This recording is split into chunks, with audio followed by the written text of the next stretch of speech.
Good morning, everybody. It's Monday, and I'm back to share another video with you. I want to focus today on color. You don't always have to have a project in mind when you feel creative. You don't always have to make something. You can, let me get my camera station. You can do things like make a color study. You can use some tags and stuff to practice techniques. You don't always have to have a specific product goal in mind, because this is not a waste of time. Practicing techniques or learning about color or studying is not a waste of time. So what I've done is on one of the Yahoo groups that I'm on, it's All Things Tim, the question of the week was, what are your favorite combinations of Distress ink? And there's been a lot of answers, and so what I did yesterday is I listed them, and then I made tags using those combinations. So let me see, and tie this, and we'll open them up, and I'll share these with you, and we'll also make a couple more, because this morning I checked and there were some more suggestions. Okay, so what I did is I took these small tags, and let me make sure that you can see these.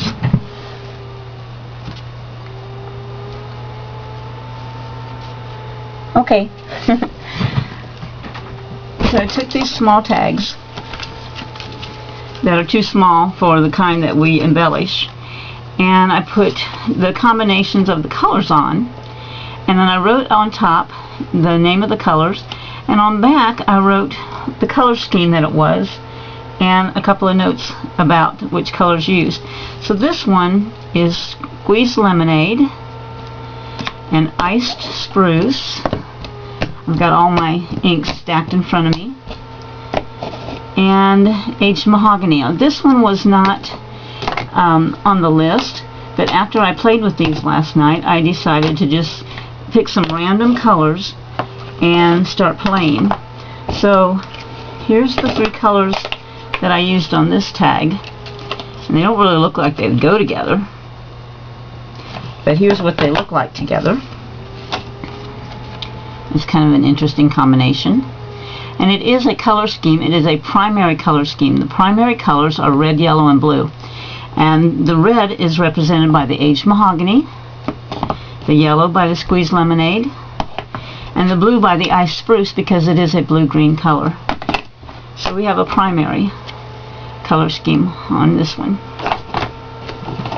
This one is one that I played with, picking things randomly. It is what we call a split complement. A complementary color scheme are colors that are opposite each other on the color wheel. Red and green are complementary. They complement each other. Violet and yellow and blue and orange are also the other two complementary colors. Now, anything in between those can also be used, such as red-violet and yellow-green are also complementary colors, and they go together really, really well. So if you're familiar with the color wheel, you can play around with that. If you're not, I would urge you to get in touch with me, and I will send you a color wheel that is very explanatory and very helpful, and has all of those extra colors like yellow, green, red, orange, blue, violet, all of those colors, and I can help you with learning how to manage color. You can get in touch with me at Cindi, C-I-N-D-I 3021 at yahoo.com, or leave me a comment on the blog, and I'd be happy to get a color wheel for you. So this one then is a split complement, which means it uses blue, green, and orange, and blue and orange are the complement, and the split part is the green that's next to the blue on the color wheel. So it's kind of a garish color scheme, but I can kind of see using this on several different things. Put a little bit of vintage photo around the edges to brown up the edges, and you can make some really cool things. Okay, so this one is Faded Jeans and Brushed Corduroy, and that's a blue-yellow, and that's very close to being complementary of blue and orange, so I called it a near complementary color scheme. And this one is a monochromatic color scheme because it uses all shades of one color. This is all the shades of blue. This is Faded Jeans, Broken China, and Tumbled Glass. Here we have Wild Honey and Broken China. Wild Honey is an orange yellow, and so we call this complementary for the blue and orange. Now this one is earth colors. When you mix blue, yellow, and red, the primary colors, you get brown. So those are the earth colors. So this is a monochromatic scheme of earth colors. This is walnut stain and antique linen. It looks very aged. This one is vintage photo and rusty hinge. It's also monochromatic in oranges because the rusty hinge is the orange, and then the vintage photo is a yellow orange with some other colors, some of the primaries mixed in, which makes it brown. Have vintage photo and scattered straw, monochromatic yellow with earth color. Have vintage photo and evergreen bow. Now this is my favorite for a vintage look. It's a blue-green with a brown earth color. This is vintage photo and bundled sage, which is quite a bit like the vintage photo and evergreen bow, but the bundled sage is a paler blue-green, so you get a softer color when you use bundled sage than when you use evergreen bow. Here we have some blues and greens, and this is called analogous. Analogous color scheme is colors that are next to each other on the color wheel. This one is blue-green, yellow-green, blue, and yellow. This one is blue-green, green, and yellow-green. On this one, I've used broken china and peeled paint, and your yellow comes from the yellow-green of the peeled paint. This one I've used, I've added broken china and tumbled glass, peeled paint, and shabby shutters. Shabby shutters is more of a yellow-green, so we get all of the blues and yellows in this one. Here's some warm colors. This is analogous again. Two colors, and in the earth color we have red and yellow, which are next to each other on the color wheel, and there's an orange in there, just a little bit, and some brown. This is complementary because this is red, orange, and green. This is spice marmalade, fired brick, and peeled paint. The yellows in the spice marmalade and the fired brick mix together with the reds and make your orange. Okay, and those are warm colors. So as you see, you know, you can have all of these color schemes, but we also have warms and cools and neutrals. Let's put that in the warm. Here's a neutral. These are cool. This one, I think it's relative to put what you put it next to. You put it with these, it looks cool. You put it with these, it looks warm. This is a warm. This is a warm. These are neutral. It's very neutral. So you can, if you make these for yourself, and you have a reference guide, a tool for when you have a project in mind but you're not sure where to start or what color to start. Make yourself a tag file like this, connect it together with some string or a D-ring or an O-ring, and you'll have a very nice resource. So let's do a couple others. When I checked it again this morning, there were a few more hints. Here's a neutral one. This is antique linen, pumice stone, and old paper. So let's make that one. Let me get my things down here, and I'm going to open up my container where I keep my foams. I keep all of my foam pads in this container, and I'm going to pull them out. I should have done that before I started the camera, but I didn't. So bear with me, and I'll cut that part out of the the video.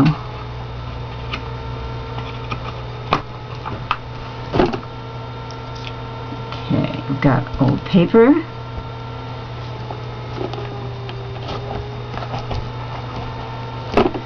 Pumice stone. And antique linen. Alright. I'm going to start with the antique linen because that seems to be the lightest color, and you always do want to start with the lightest color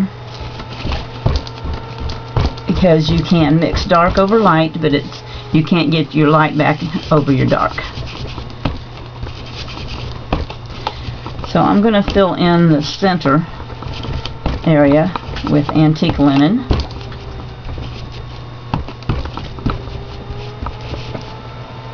Okay, and then I'm going to move to pumice stone. This is a grade color of ink.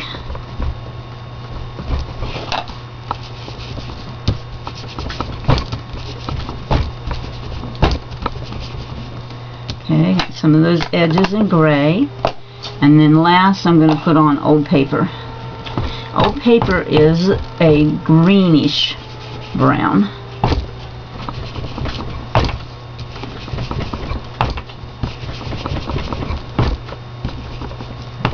Well, that's a very interesting look. Oh, I like that. That's very nice to make old tickets.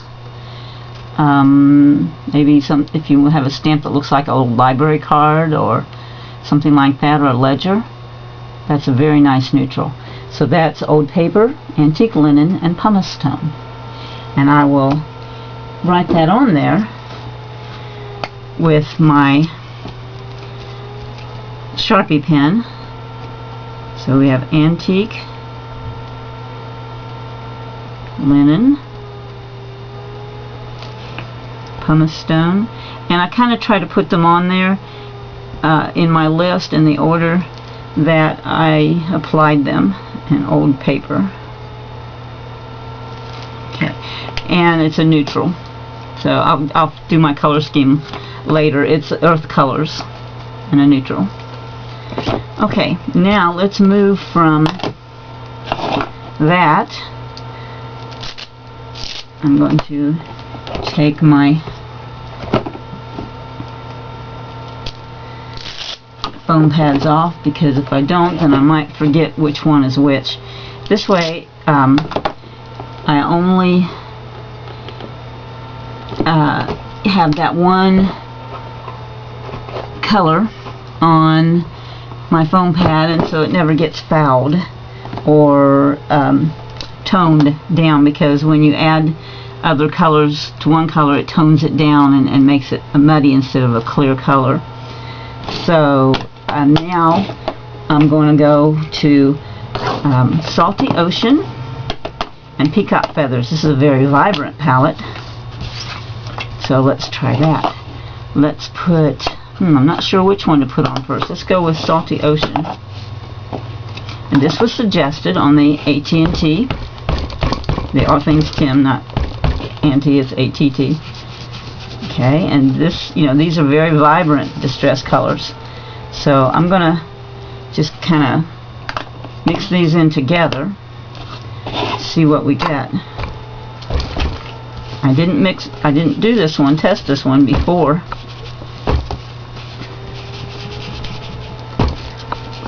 Okay, now in this one, the Salty Ocean is the one that's more vibrant, and the Peacock Feathers is a little more subdued. But that's a nice palette. That's very cool.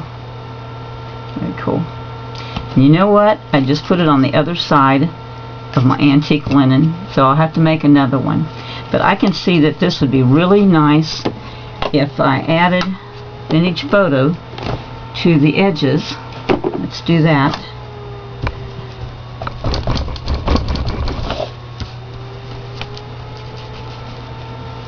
Turn my light on because we're getting losing our light a little bit.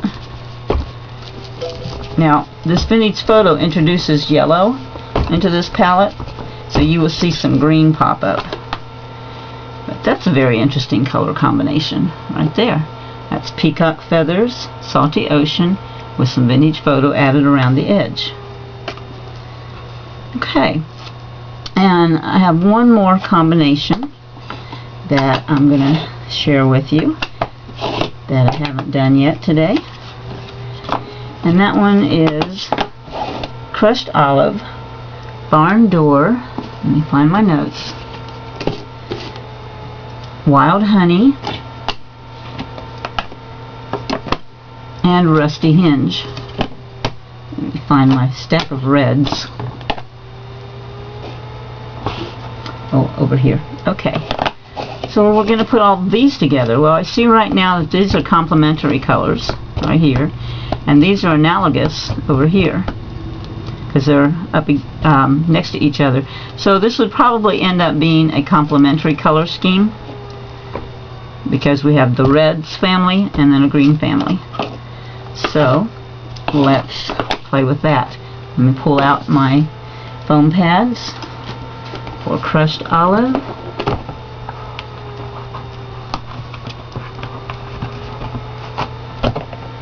Okay, crushed olive, wild honey,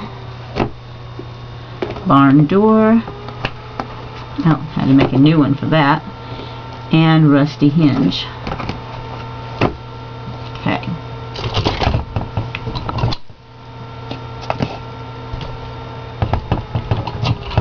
And I'll put those on my blending tool.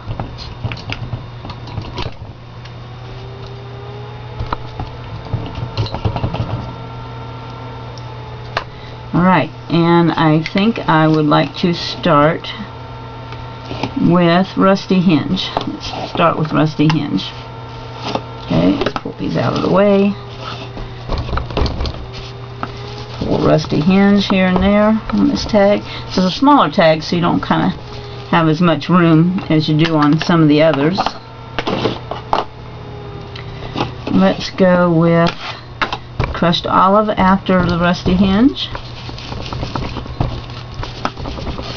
That's very interesting.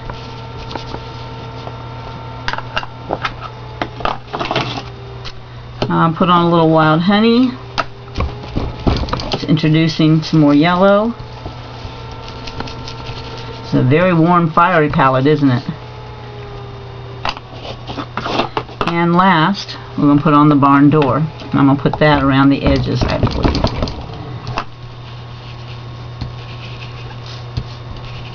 Very, very warm palette right here.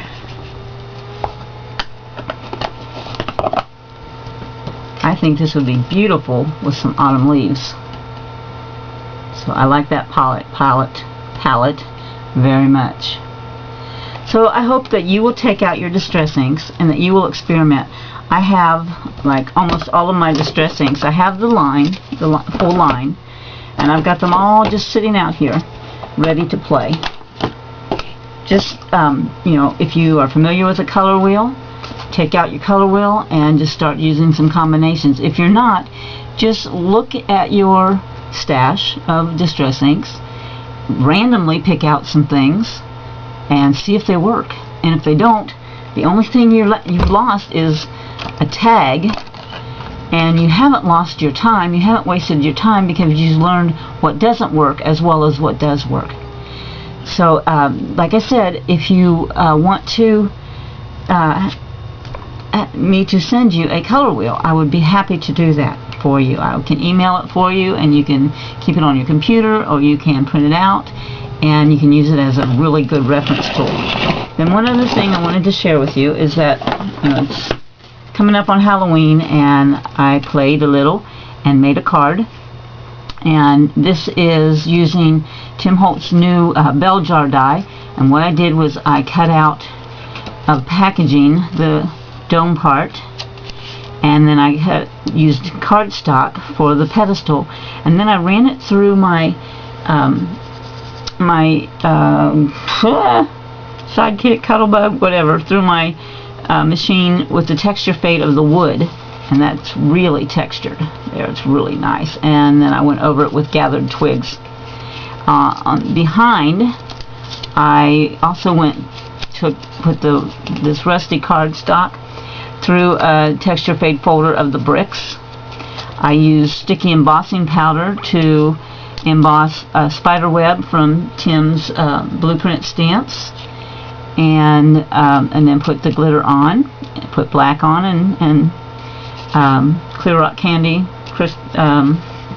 goodness, the Clear Rock Candy dry stickles.